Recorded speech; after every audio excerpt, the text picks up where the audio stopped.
Rais William Ruto amemfariji Mama Ida Odinga nyumbani kwake Karen kufuatia kifo cha mume wake Raila Odinga akiwa ameandamana na viongozi mbalimbali wa serikali. Rais Ruto amempa pole Mama Ida, familia ya Odinga na kuwatia moyo wakati wa kipindi hiki kigumu. Rais mstaafu Uhuru Kenyatta ametuma rambirambi zake kwa familia ya Raila Odinga katika ujumbe wake katika mtandao wa Instagram. Uhuru amemtaja marehemu kama mwenzake wa kisiasa katika safari yake yote ya kisiasa.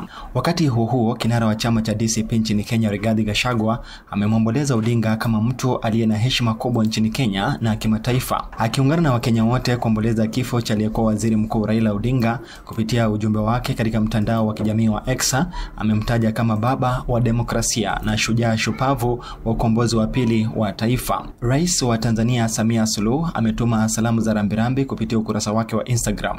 Samia amesema amepokea taarifa hiyo kwa masikitiko makubwa, akisema kuwa Kenya imepoteza kiongozi mahiri, mpenda amani na mtafuta suluhu ambaye ushawishi na upendo wake haukuwa tu ndani ya Kenya bali Afrika Mashariki na Afrika kwa ujumla. Mwenyekiti wa tume ya Umoja wa Afrika AUC Mahmoud Ali Yusuf ametuma salamu za rambirambi kwa Raila Odinga.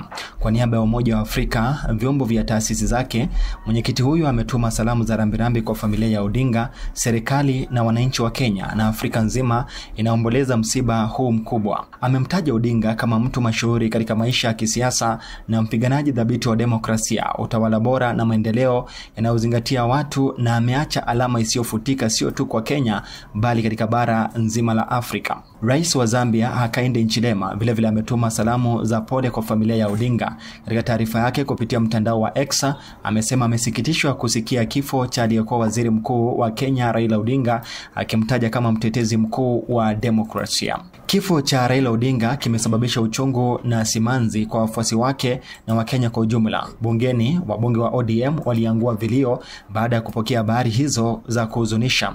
Baadhi ya wabunge walitiririkwa na machozi na kushindwa kujizuia, huku wakimsifu waziri mkuu huyo wa zamani. Mwakilishi wa kike wa Busia Catherine Omayo na mbunge wake wa Likoni Mishi Mboko walishindwa kujizuia wakati wa taarifa za kifo cha Raila Odinga kilipotangazwa. Wakenya wanaendelea kutoa heshima zao kwenye mitandao ya kijamii wakimkumbuka kwa namna mbalimbali.